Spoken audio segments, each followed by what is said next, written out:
Good evening, everyone. A warm welcome to all of you. Thank you for joining us this evening. I'm Anusha, founder of Teachon. Teachon is a collaboration platform for teachers and educators to exchange ideas and resources. So, joining me today, we have Mrs. Shailaja and Mrs. Sudha Mahesh. Shailaja will be talking to us today on helping primary age children with disabilities. She is an educator, therapist, postgraduate in counseling and psychotherapy, and she has worked in education and counseling for over 18 years. Sudha Mahesh is head of school Campus K. She's an advisor, teacher trainer, author, and she has decades of experience in the learning field. So, welcome to both of you, and thank you for being our speakers today. And we are very happy to have you.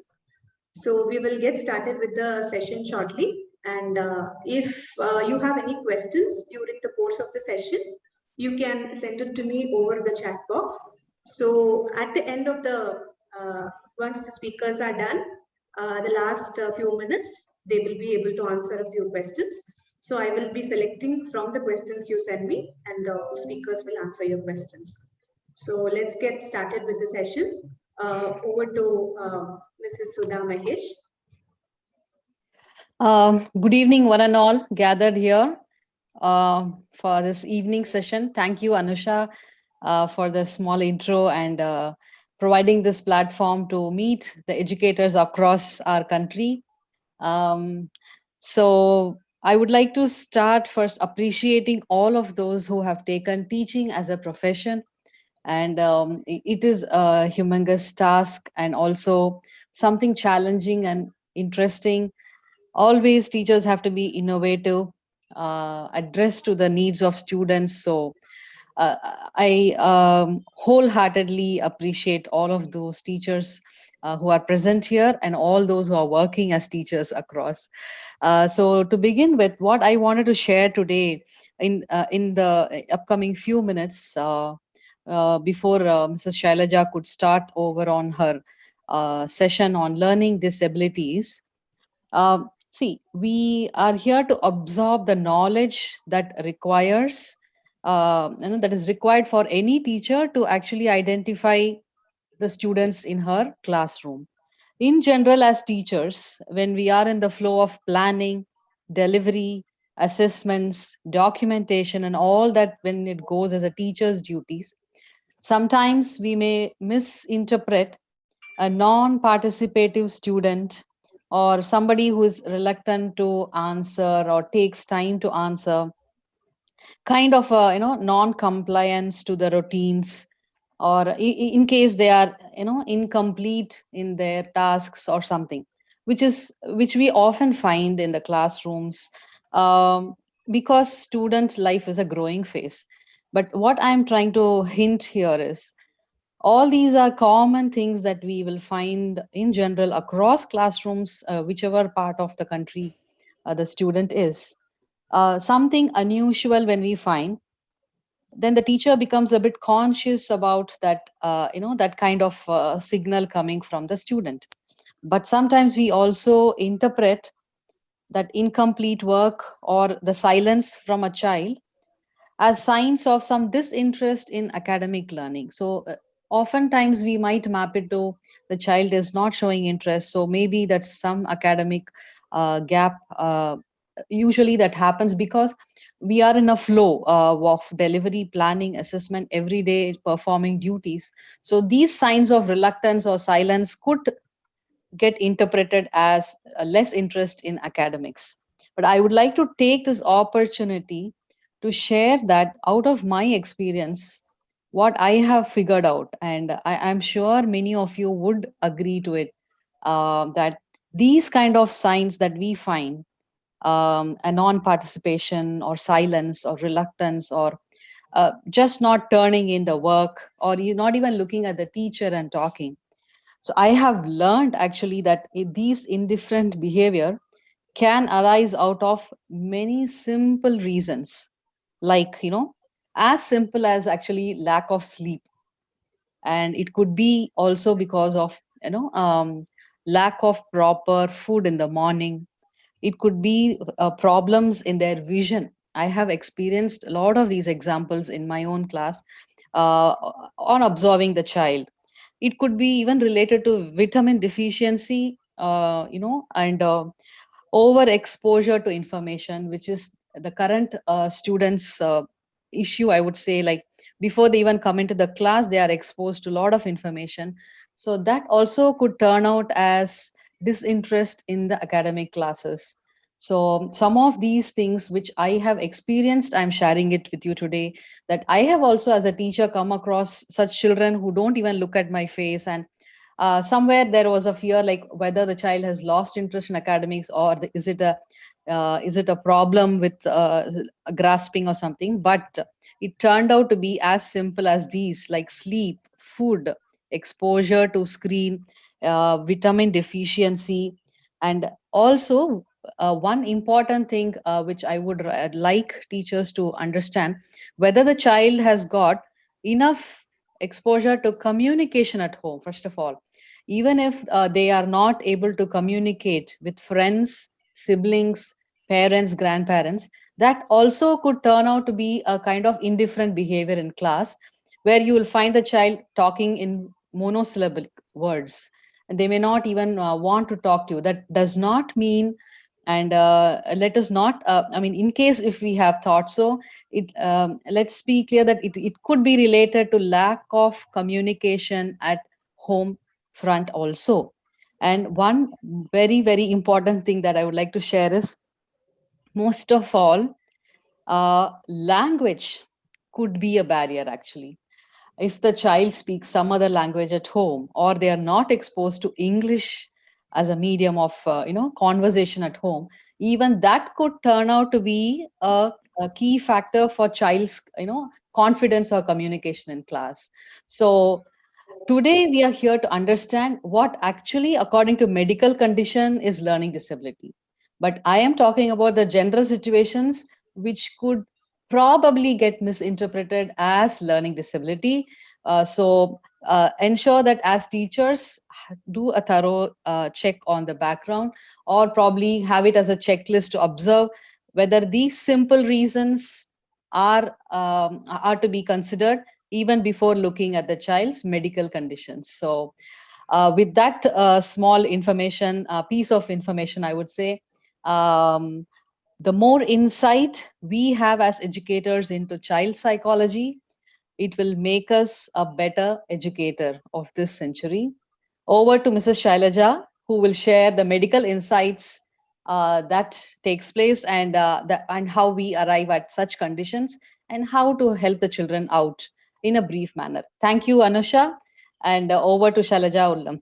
Thank you. Thank you, ma'am. Thank you. Thank you, Sudha. It was very nice introduction. Thank you, teacher, for providing us this opportunity also. So very good evening to everybody. So I hope all are doing well, safe at home. So this is providing us an opportunity to, like enhance our knowledge and gain more knowledge. Actually, I have done half a dozen courses during this lockdown, in fact. So it's helping us in one way. So you have to look at the positivity always, as I think. Now, let me share my screen so that we can start with the presentation. Yeah. Okay. Okay. So as Anusha had already told, if you have any queries, please share it in chat. So we'll pick few questions at the end, and we can discuss. Okay. So you all know that the topic for today is learning disabilities. So as educators, all of us will come across students every year who cannot perform at the expected level of the class. So as Sudha said, it could be as simple as lack of sleep. Even I came across many students who were sleeping in the class. So it depends on the teacher, how we handle it. So I allowed the child to sleep for 10 minutes, then attend the class. Instead of, like asking them to wash their face immediately and attend to class. So it will be more effective if you allow them to take a small nap. So that's what it depends on us, how we handle them. So there are many contributing factors for, you know, the underperformance of the children in schools. So it could be as simple as lack of sleep or lack of breakfast in the morning, or there could be any medical condition, or there could be something like ADHD or autism syndrome, or it could be learning disability, or even the poor socio-cultural home atmosphere that can also contribute for child's underperformance. So today we will be looking at learning disability, not too technical. One second.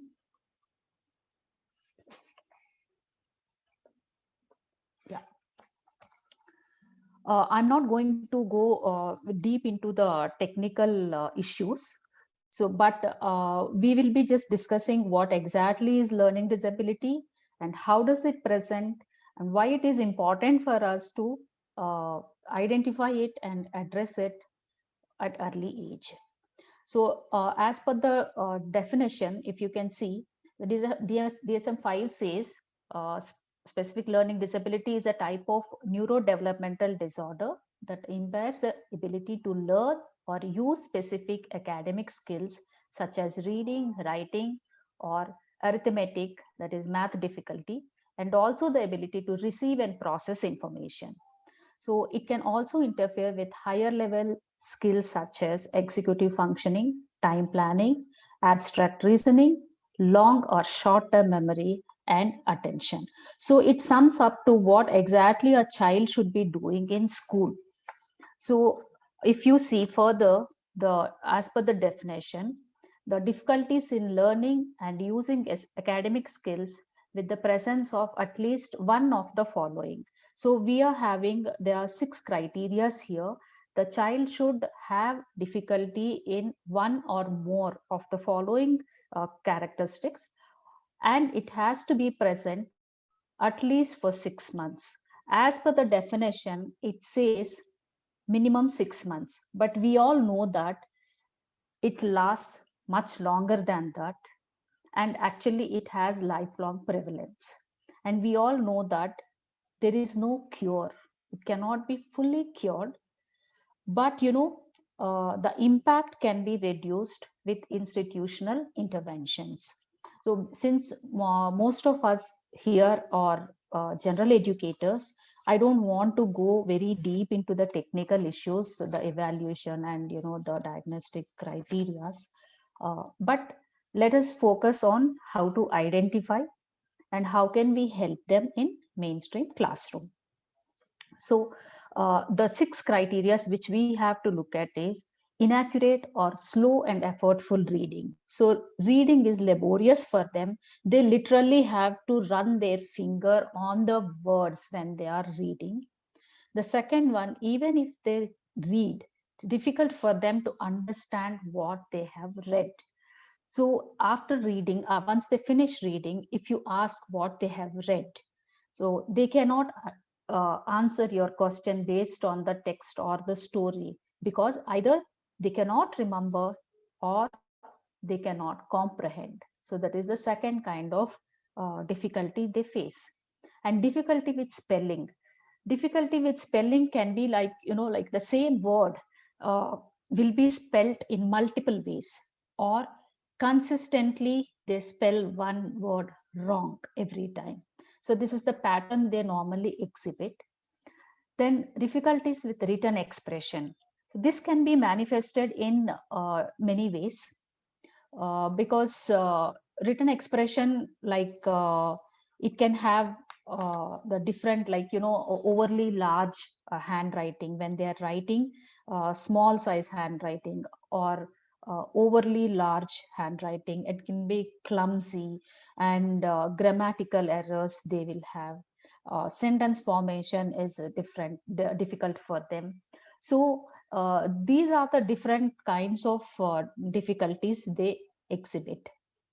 And they find it difficult to master the number sense and number facts, Number sense means like 5 comes before 8 or after 8. They cannot. Is 9 bigger than 6 or smaller than 6? Difficult for them to understand the number sense. And when it comes to number facts, a simple example at it. 3 plus 6 is 9. How much is 6 plus 3? It's difficult for them to understand such simple concepts. And they have difficulty in word problems. It could be because they cannot read the word problem, or they can't understand the multiple steps involved in it, or it could be because they cannot comprehend the word problem. Now further it says, to summarize what we have spoken till now, according to DSM, there are two diagnostic criteria actually. One is DSM-5, which is followed by US and Canada. The other one is World Health Organization, WHO, which is widely followed in European countries. We predominantly follow DSM-5, that is the latest edition. So it says that like when we can categorize a child or label a child that he's has specific learning disability.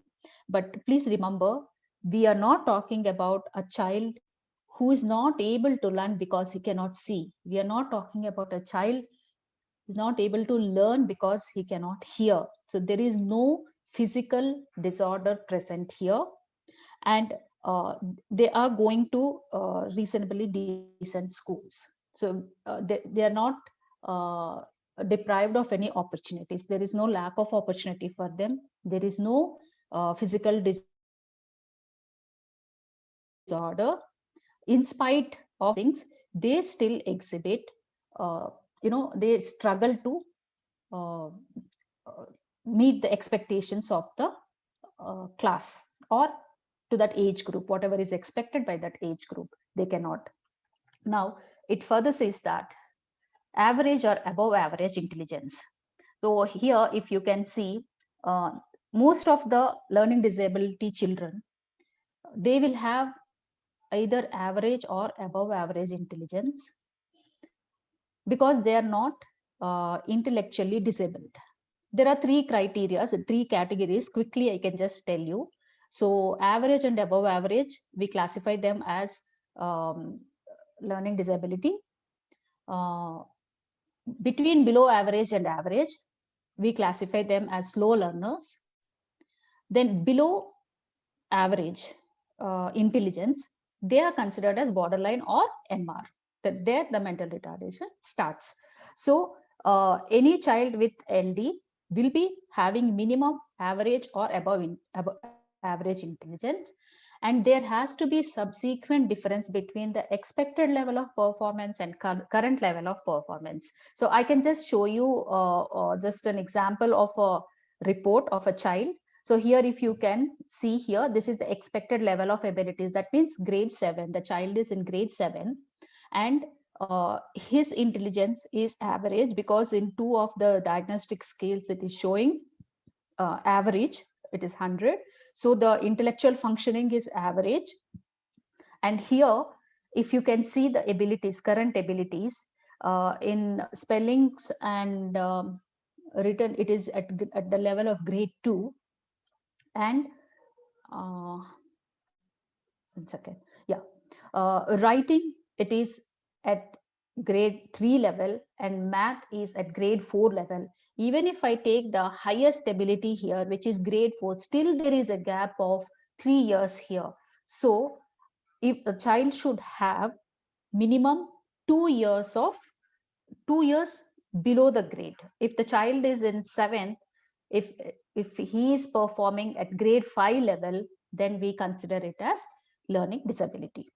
So this is the report of a grade 7 student. So he can be considered as severe learning disability. He has severe learning disability. Now, difficulty in one or more academic areas, which we have just discussed, there are 6 criteria. So they should have difficulty in at least 1 or more than 1 academic areas, and it has to be assessed on a standardized scale in a clinical setup with comprehensive testing. Then only he will be eligible for special education. then must be present during school years. So why I'm stressing on school years is because learning disabilities or developmental disorders, and these will start showing during the school age years. So you cannot say that I was perfectly all right till the age of 25, then I started having reading issues. So it can happen for various other reasons. You might be a 25-year-old, or you might have met with an accident or a head injury. It would have affected the area of the brain which is responsible for processing or reading.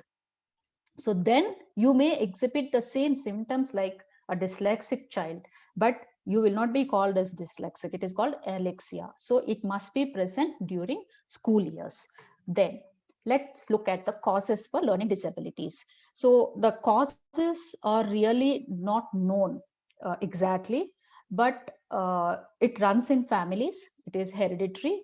A child having a learning disability must have had a parent or a close relative who had suffered learning disability, diagnosed or not diagnosed, because it started gaining popularity recently in India.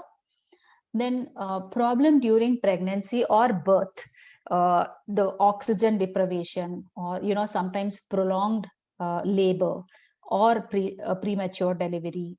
These things can lead to learning disabilities. Then head injuries immediately after the birth can also lead to learning disabilities. Now, if you see the specific learning disabilities can be called as an umbrella term, because there are different disabilities under this word. So some of them are academic and some of them are non-academic. So under academic, reading, spelling and mathematics, that we will be focusing only on academics today. Otherwise it will take a lot of time. So we are not looking at non-academic things. So let us see what are the common types of learning disabilities. So earlier they were called as dyslexia, dyscalculia, and dysgraphia.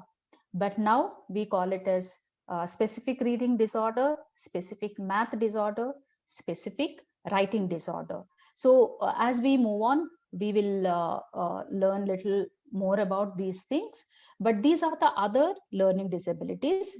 We are not going to discuss about this, but like difficulty with motor skills and with languages, and there is like auditory and visual processing disorders are all those also come under learning disabilities. That's why we call it as an umbrella term.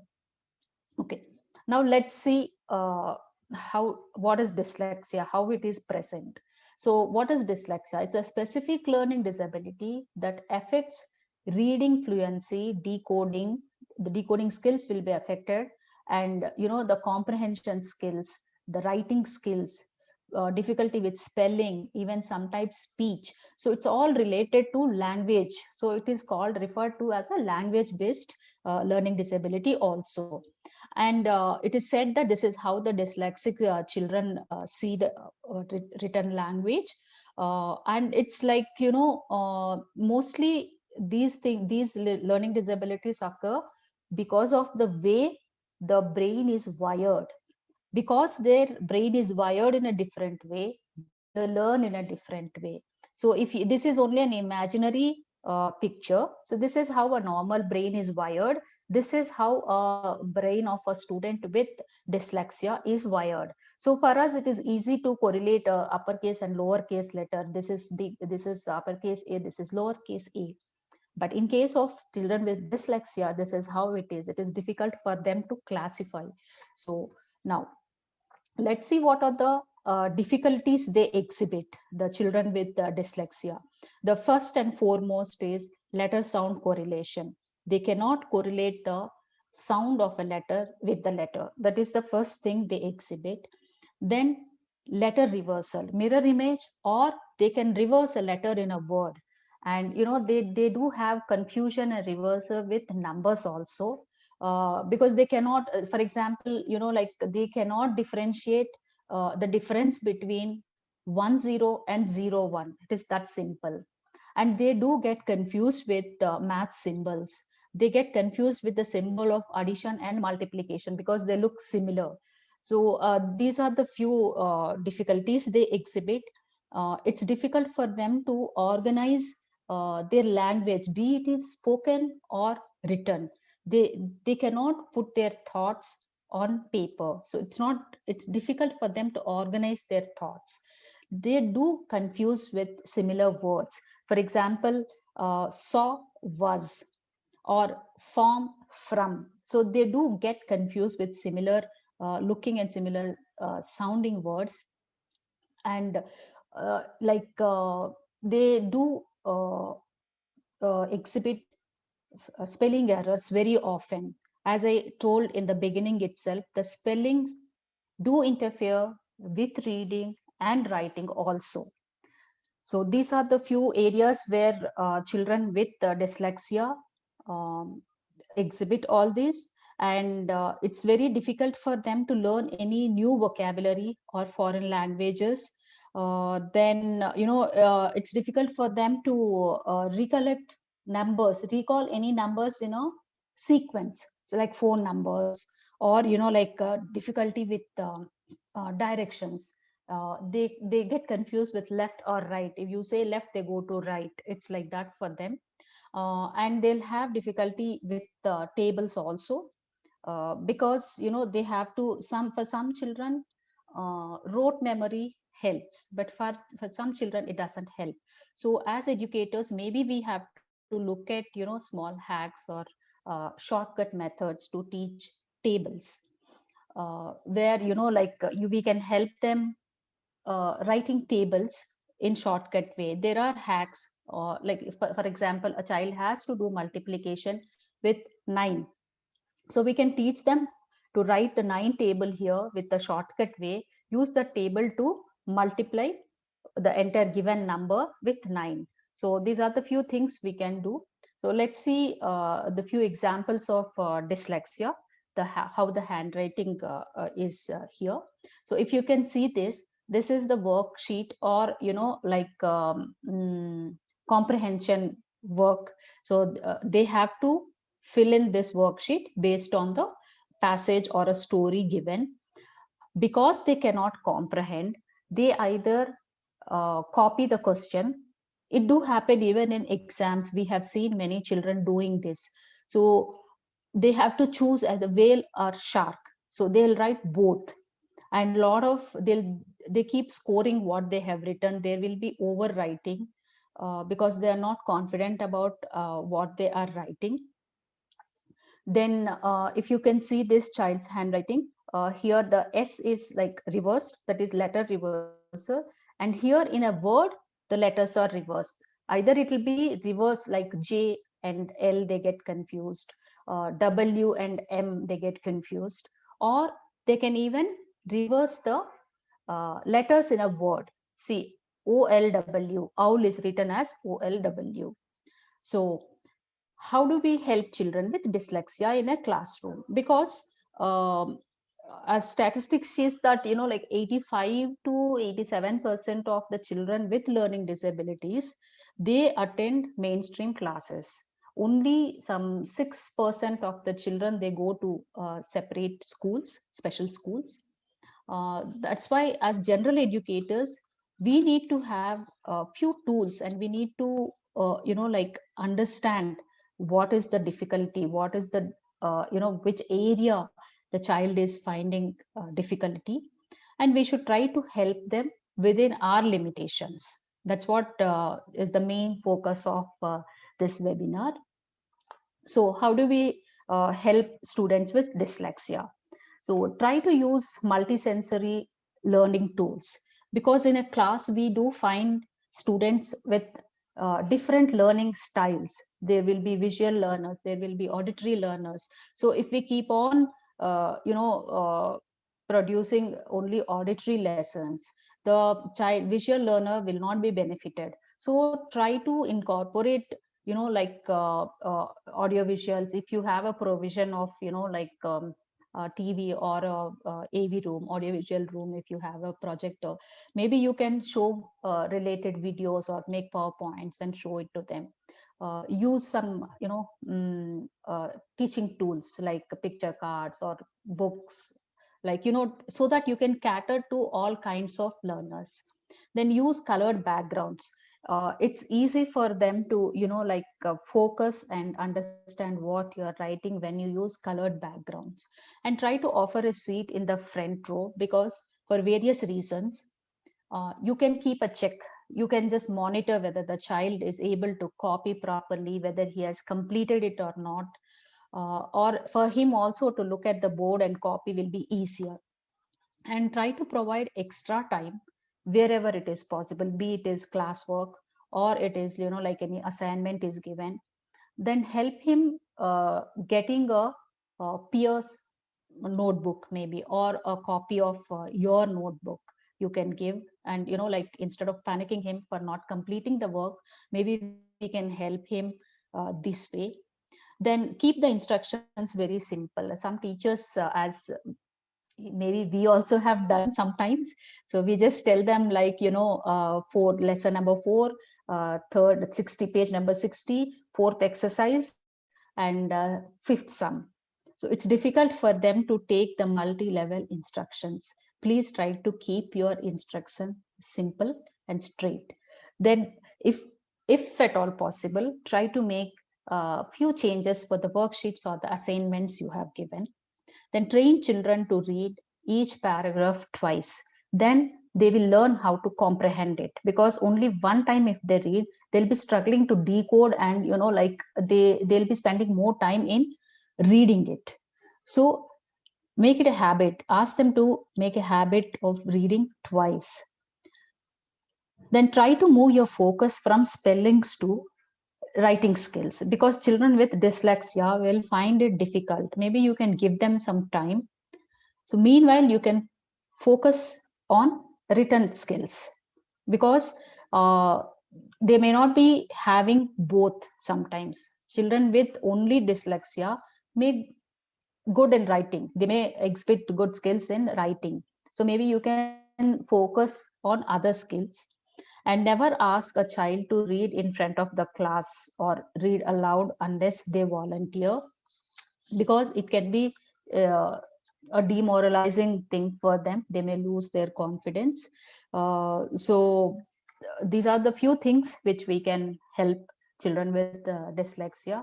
I hope you are able to follow what I am saying. If you have any uh, like doubts, please note it down, and you can put it in the chat box. We will pick up few questions at the end, and we will try to answer. Otherwise, maybe you can even mail it to us. We will try to address it definitely. So I may not be able to see chat now as I'm sharing my PPT, but at the end, we will definitely look at it. Dyscalculia or math disorder. So what is that? A specific learning disability that affects a person's ability to understand numbers and learn math facts. So this is basically a specific math disorder. So these children will have difficulty in counting, simple counting, they'll have problem. Then sequencing, they'll have problem. And difficulty in learning math concepts and math facts, they cannot understand. Comparison, they'll find it difficult.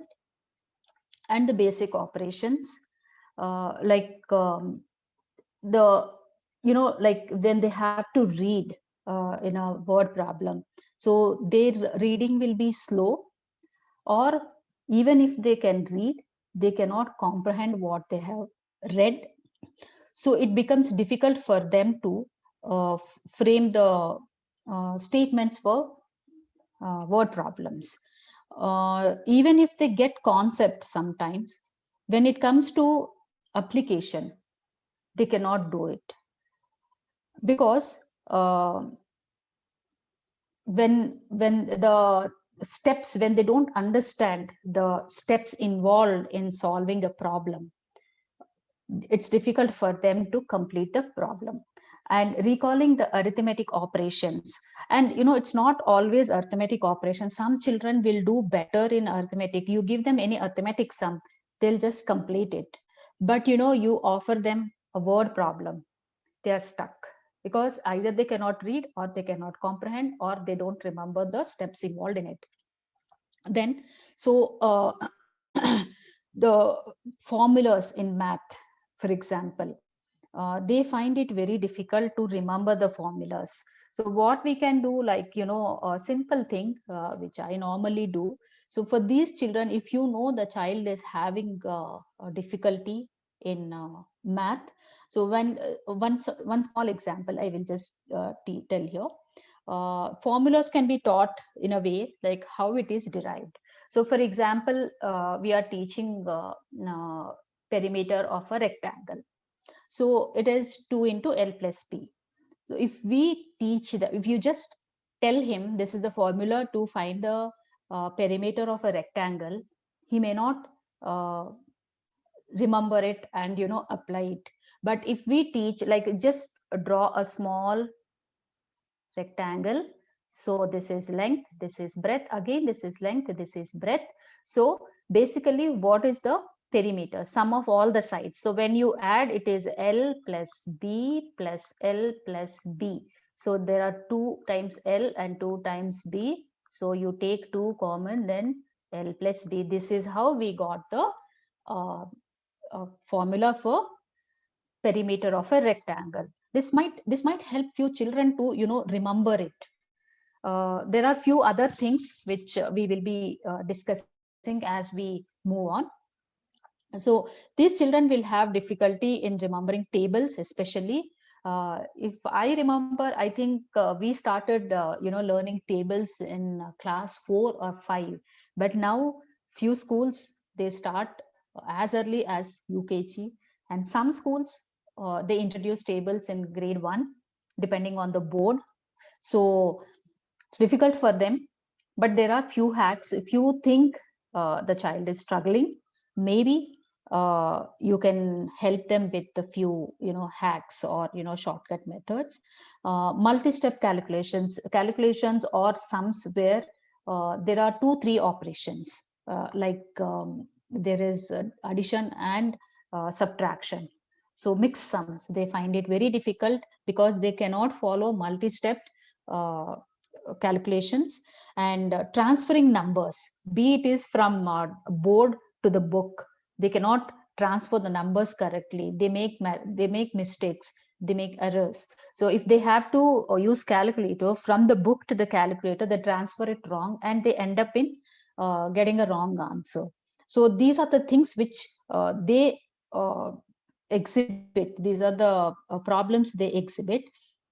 They cannot align numbers according to the place values. That's why we usually suggest them to use squared rule book in the initial ages, initial classes, so that as they grow, they'll get used to align the numbers according to the place values, or in a proper way, without the help of rules. And they get confused with math symbols, and they find it very difficult to understand the concept of time, minutes, hours, be it is on a watch or on calendar. So it is difficult for them to understand time. As they grow, this difficulty will be seen even in handling money. So these are the areas where the children with dyscalculia will have problems. And these are the few examples of the notebooks or worksheets of the children with dyscalculia. So if you can see here, here this 20 is, sorry, I will choose a different color. Yeah. So here, if you can see, 20 is written as 02, and here 6 is written reverse. So they do show the reversal of number and reversal of the position of the numbers also. And you can see the formation of the numbers. And here there is repetition. They show repetition. And like clubbing, if it is 23 plus 12, they write 2312 instead of adding. So here they're supposed to do the subtraction, addition. They don't understand the concept. So here, if you can see, they don't understand the concept of regrouping or carryover. So here, this is the subtraction. They don't know whether to start from the left or right. That's what is the difficulty for them. And how do we help students with dyscalculia? Like within our limitations. See, as a teacher, like we will be handling students, like some class will have 30 students, some class will have 40, 50 also. I've seen few schools having 50 to 60 students in a class. So I know it is difficult for us to pay attention to every single child. But as a teacher, if you want to reach out to every child in your class, maybe a little extra effort can help a child. Like due to these problems, they lose confidence in themselves. Their moods will be totally different. Like they become depressed, they become sad, they avoid school, or they avoid social gatherings or whatever it is. So maybe one child we can help with the small accommodations which we can do. So how do we help with students with dyscalculia? Let the student draw a sketch or a diagram. If it is a word problem, like there may not be, there is no need to draw a picture. For example, like if they are asked to find the perimeter of a triangle, given all the three sides, so encourage him to draw a triangle. Let him write it is 5 centimeters, it is 3 centimeters. It's easy for them to understand the concept basically, because perimeter is nothing but sum of all the sides. I have to add all these. So this helps him in understanding the concept, which can be applied even for higher level of math. Now like use graph paper or the squared paper for doing math, so that like they will learn how to align numbers according to the place values. Give the student a list of math formulas taught in the class. Either you can give him, or give her or him, or encourage your student to give them small cards, and each if each chapter, whatever formulas, 2 or 3 formulas or simple facts or simple concepts, let him or her write on that, and let them use it as like a supporting device in class. Like they can refer it when they are doing mathematical calculations. Then try to like introduce the topic with objects first. For example, if we are teaching addition or subtraction, try to teach it with objects, available objects. You can use collect all the pencils from the students, extra pencils, or take a set of crayons or set of sketch pens, or like we do have blocks or puzzles, or like few objects which are available to teach the concept of more and less, or addition, subtraction. I don't know how many of us here are teaching a little higher grades, a little older children, but when we teach the perimeter and all, we can give them a tape, or we can give them a rope, encourage them to measure the perimeter. So once if you do, it will help throughout the chapter. So when it comes to when they have to move from like rectangle, square is easier for them. When it moves to circle, so it's not a circle, you have to tell this is not a circle, but like let them run a small wire or rope, and let it be measured on a scale, because it's very difficult for them to understand the concept of a circumference. So many teachers will be facing this problem. So this is how I usually teach. And like then one more thing is, like, try to go from concrete to abstract. That's what I just told. Try to teach the concept with objects, then move on to the numbers. And we can use like real coins, give coins in their hand, let them touch and see what is the paisa, what is, like how it looks. So let them see it is 5 rupee, this is 50 paise coin, or whatever 10 rupee coin, whatever it is. And it motivates children to learn that topic basically. Then check frequently, the child is having difficulty in math, so make sure to check whether he understood the concept taught previously before going to the next topic. Then allow extra time for any of these disabilities. It's better to allow little extra time on test or assignment or class work, whatever it is. We can allow little extra time. Then instructions, always it has to be step-by-step instruction. And try to separate the word problems from the number problems, because they get confused. And many children can solve the problems when it is only with numbers, but many children find it difficult to solve the word problems. So as we move on, I will just show few methods to teach that also. Then highlight or circle keywords and numbers on the word problem. So I'll just show you one word problem, how we do teach usually. It can be all these things are general things. It is not applicable only for the students with learning disabilities. All these methods we can use as a routine teaching methods in the class, so every child will be benefited. Even for a normal child, it will be easy to understand the concept, and the retention will be more. So let's just see. This is a word problem. So we can use cubes. It's a mnemonic kind of thing. So there are 3,786 men. This is a word problem. So what is C? Circle what is given. So what is given here, we do make them circle, because these are the numbers they are going to use. And what are the what is that, be it is people or objects, and or it is money, whatever it is, you have to make them circle what is given. Then underline the keywords.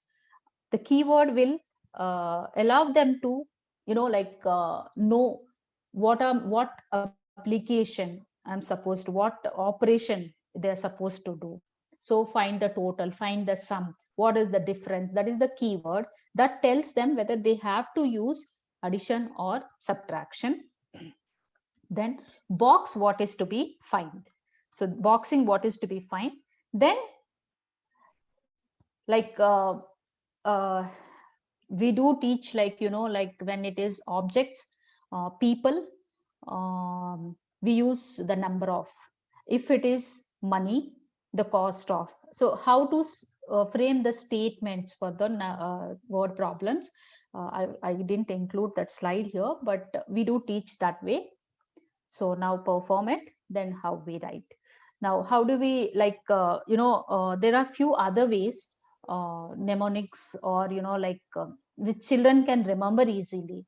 So if you see in measurement, if you say this is the order: kilometer, hectometer, decameter, then standard unit meter, then decimeter, centimeter, millimeter. It's difficult to remember for few children.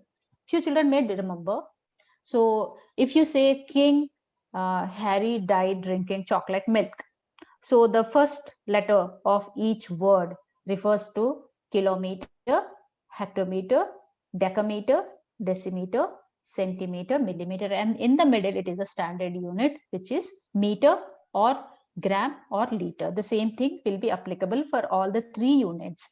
And easily we can say that when you move from left to right, okay, so that means converting kilometers into hectometers, you do multiply with tens. So when you're moving from right to left, we divide. So the conversion of measurements can be taught in a little simpler way, which can help some children. And the steps involved in division. So many children find it very difficult to remember that. So does McDonald's sell cheeseburger raw? So DMSCBR.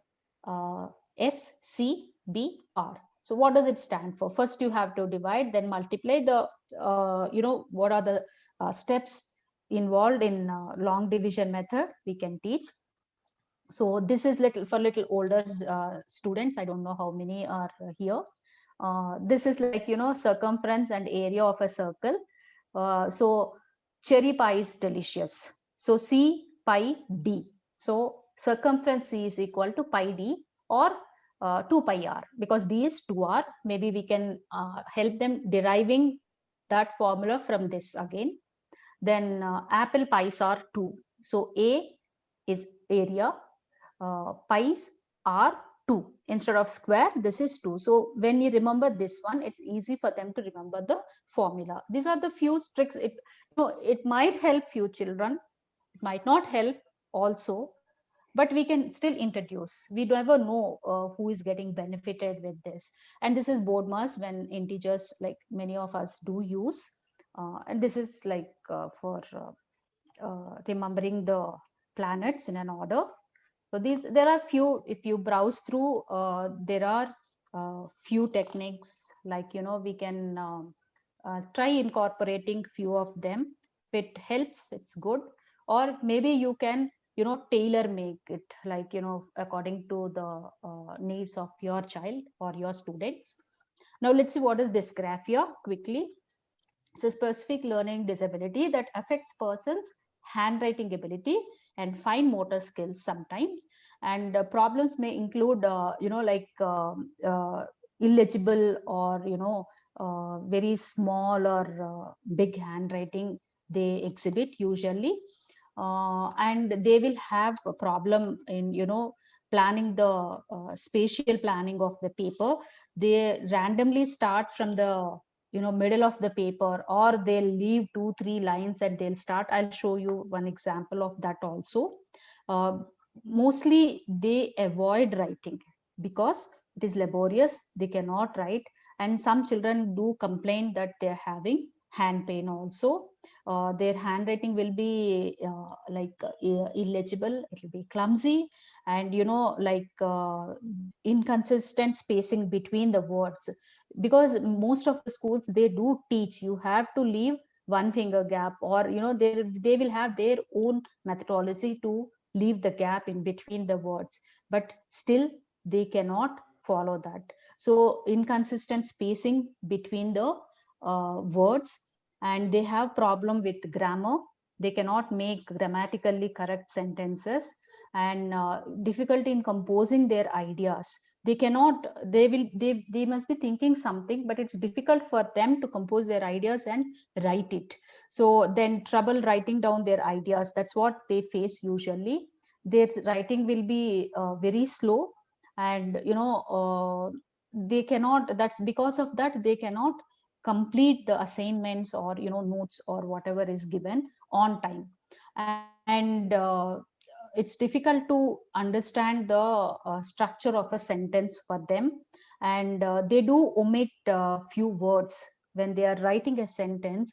Either they omit a word, or in a word they omit one letter, or they add one letter, or they'll replace a letter in the word. These are the things they usually exhibit.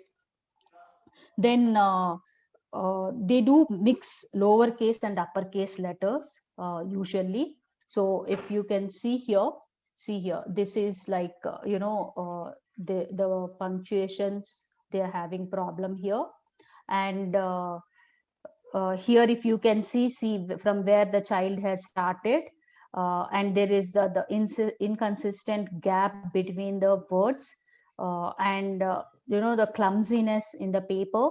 Like if you can see here, the grip of the pencil or pen, so they're supposed to hold like this.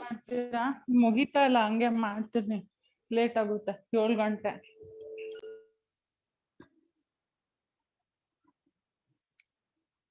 Okay, so because they do have problem with the fine motor skills also, So they do hold in fist, or like they hold like this. So we need to address it to at the problem at a very early age. So we can offer them some pencil grip, or we can like encourage them with the different kinds of writing material like chalk piece, or like crayons and pens.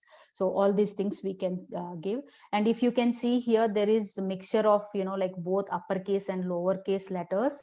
And here if you can see, I love spaghetti, it's really good.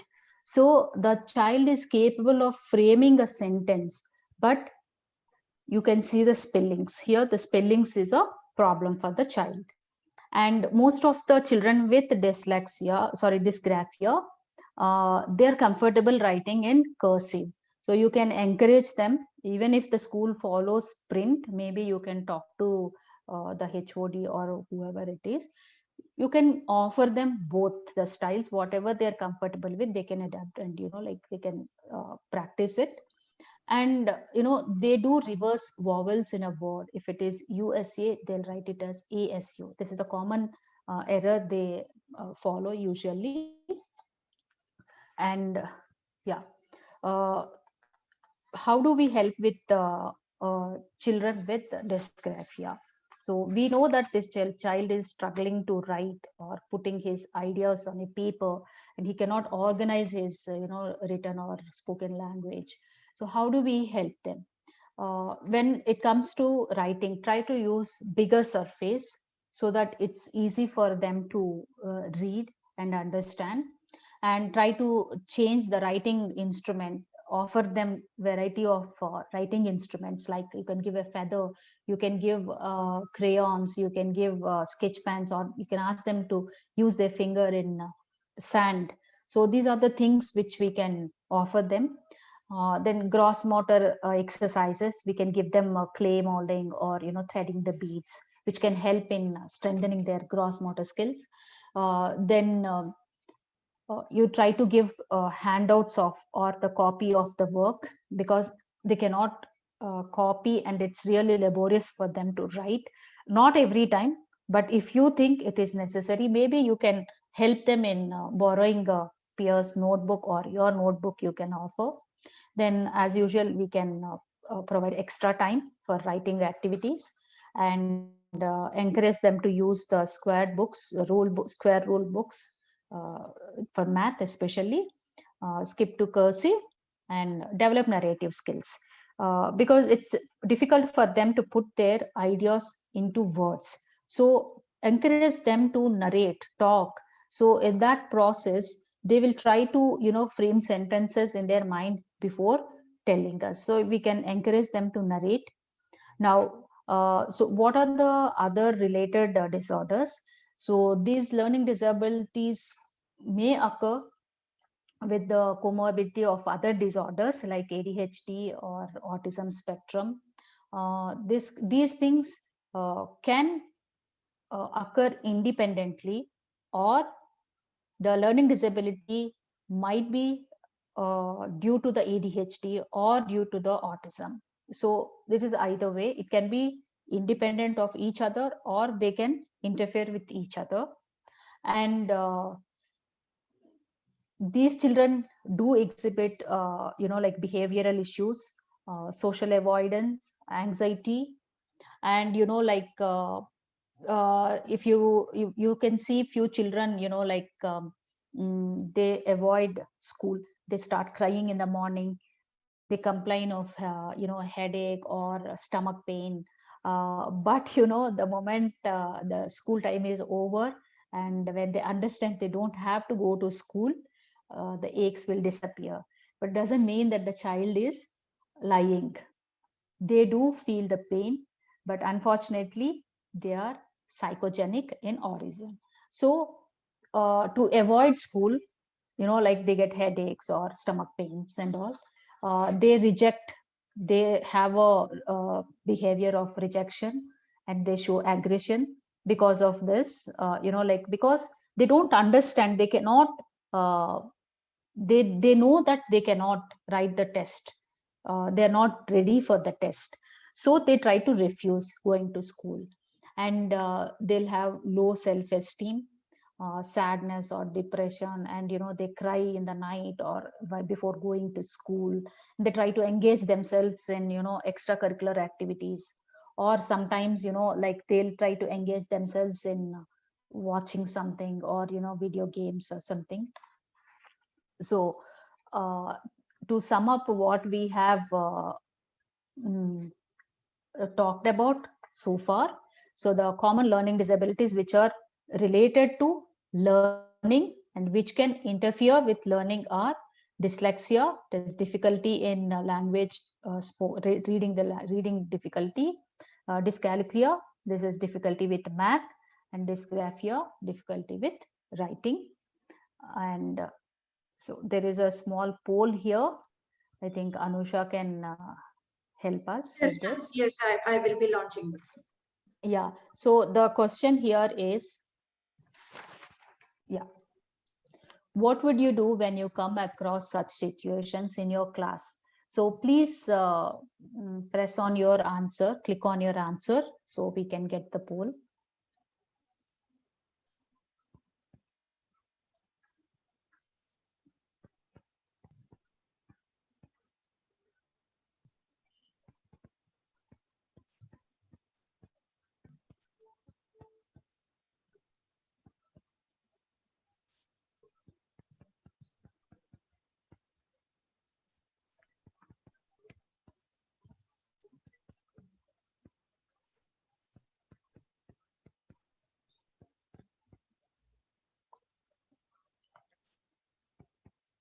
You can actually click multiple options Yeah. if you would like. So what you discuss with your peer or with your HOD or whoever it is, or observe the child keenly, or approach the coordinator, ignore it, as a child will learn anyway. So I can see most of you have 96% of you have voted observe the child keenly. That means yes, you want to help the child. So this is one like initiation for to showing the concern. Yeah, I think we can end, Anusha. Yeah. So I will share the next poll. Yes.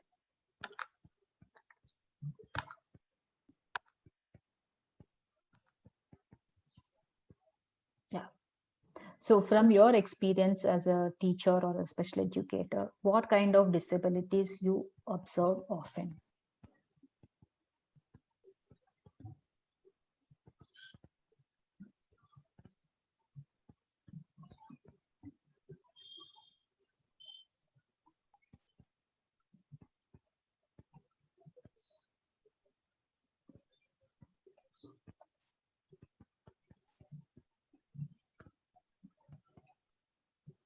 Yeah, it's dyslexia, 85%. Yes, most of the children, majority of the children with the learning disabilities, they do exhibit dyslexia.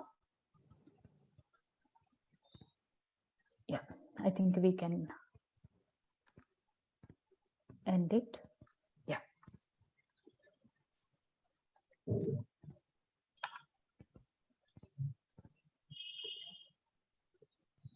So we have a couple of questions from the audience. No, there are few more slides. Let me just quickly complete it.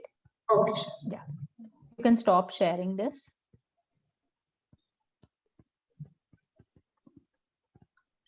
I can minimize it. Yes, Yeah. ma'am, you can continue. Yes, yes. Okay. So, like as you were sharing, 85, nearly 85. I'm not very sure, because this might not be a very recent one also, but 82 to 85% of the children with learning disabilities are in the mainstream classrooms. So we need to attend, and we need to know few strategies how to help them in a mainstream classroom. So what do we do? Like most of you have answered, like you try to observe the child. That means you are concerned about the child's difficulty. So that is the first step of, like offering help. So what do we do is, like, identify the specifics about the child, whether the child is having, they are not performing in the test well. Maybe their scores are affected, like they are scoring very low. But what is the reason? Whether it is, math disability, or reading, they have problem in reading and comprehension, or they have problem in writing. So the specifics first you have to understand. Then present activities, that involve all sensory modalities. Like, first, as a teacher, we should try to incorporate the, readily available resources or tools, whatever, like, the lot of information is available on internet also nowadays. We can consider oral marks also, because if you see, there will be a huge gap between the marks of, written and oral with these kids. So maybe we can consider oral marks also as a one part of it. You can talk to your higher ups, and maybe you can ask them to consider keeping the child's disability in mind. Then assign a study buddy, like, like from whom he can take the notes for copying. Then think of alternate assignments. Need not be a written assignment always. It can be a project, or it can be a presentation. Ask them to talk about it. So give all the possible accommodations, or whatever you can do within your reach. Try to help the child still, and try to monitor the progress. After giving all the help, try to monitor the progress. And still, if you think the child is not benefited, so you can do an informal assessment. We'll be sharing a small checklist with you as a handout. That checklist is not a standardized tool, let me tell you very clearly, but we have adopted from a standardized tool. So this can help general educators to know the specifics of the child, and the severity, whether really you have to refer the child or not. So first you do your informal assessment, then integrate the information, gather information from the parents, from other subject teachers, or if you have any sports teacher, like, because how the child is in other activities, you can integrate the information and try to collect if there is any medical reports, or if the child is having any medical issues. You have to consolidate everything. Then you talk to your HOD or principal, then try to refer them. If you have a resource room in your school, you can refer them to the special educator or counselor, or depending on the severity, maybe you can refer them for external assessment also. So these are the handouts we are giving, like what are the red flags for learning disabilities, age wise. At preschool age, what they do exhibit, and 5 to 9 and 10 to 13. But here again, remember that the children do not have learning disabilities, may still experience some of these difficulties, but we should not get confused. Can be because of various other reasons. The time for concern is when there is a consistent unevenness in your child's ability to master certain skills. So this is very important. We cannot jump to conclusions because the child is not able to according to the definition itself, for 6 months you have to observe the child, and there should not be any external issues, other comorbid disorders, and the child is given all the opportunities to learn and perform. Still, if they are not able to as I said, reversal, like 4 to 6 years of age, they do exhibit reversal of letters. But beyond 6 years, if they are still exhibiting the reversal, then it is a point of concern. So these things we have to keep in mind. And this is the checklist. This is an academic checklist. This has 3 components. I did not include behavioral and attention components here because we did not discuss about it. This has reading, written language and mathematics components. This can help general educators to understand the specific learning needs of a student. As I told you, it cannot be used as a testing tool, but we have adapted from NCLD, and Vanderbilt assessment scale. So if you observe more than 5 of these parameters consistently for 6 months, then you can take a call, talk to your peers, and talk to your heads, and then you can refer. So that's what it is. Yeah. Thank you. Thank you for the Maybe I think, session. yeah. So we have just a couple of questions from the teachers here. So this is from Rashmi. She wants to know if there is any online course or tutorials for educators to handle special children. Is there something that you Yeah, see, there are a couple of courses you can do, like it's a certificate program. There are full-time courses and there are part-time courses also. The Spastic Society offers it is full-time, and there is AP Teacher Training Institute. They offer certificate course on special education, and there are few courses on Coursera also. So like they can, depending on their requirement, they can choose whether they really want a certificate or they want to acquire knowledge, and depending on that they can choose. The other question is from Shilpa. So she says she's working in a play school in Ballari. She has a 4-year-old student who's having difficulties and exhibiting issues as you had listed.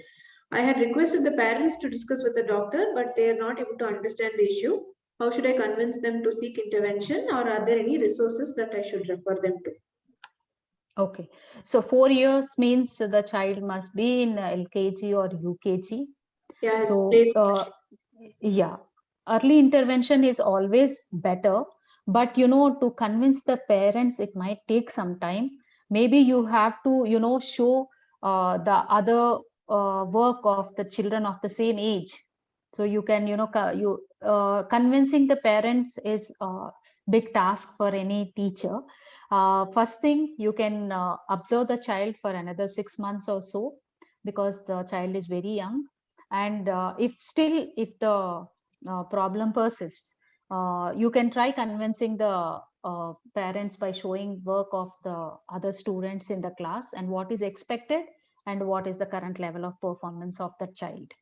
And maybe you can have a discussion with a special educator who can explain, or any resource person if you have in your school, or your principal or your HOD, who is capable of explaining the technical issues in the learning disabilities. First, you have to convince the parents before referring them to any external assessment. Maybe we should do a session for parents also, because they also need to know how to identify such things in their children actually. Yes. So that's all questions we have. So thank you so much, Shailaja ma'am and Sudha ma'am, for taking time to enlighten us on this very important issue, because we see so many children who are not identified at the right time. So I think the inputs that you have given will really help the teachers to make the necessary intervention. Thanks everyone for joining in today for the session. We will be having many more such sessions in the coming weeks, and we will be reaching out to you over email, and you will be able to register.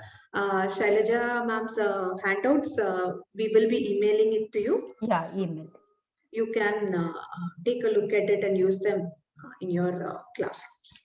So have a good evening, everyone. Yeah. Thank you, Anusha. Thank you, Shailaja. So much. Good evening, participants. Yes. Have a good weekend, all of you. Good weekend. Thank you. Yeah. Thank you so much. They can even email us if they have any queries. Yes, definitely. And somebody was asking about the online courses. Yeah, the AP teacher training is the online course only. Yeah. Okay. Thank you. Thank you. Meet you all in Thank another you, session Anusha. from Teach On. Thank you. Thank you so much. Thank you, Anusha.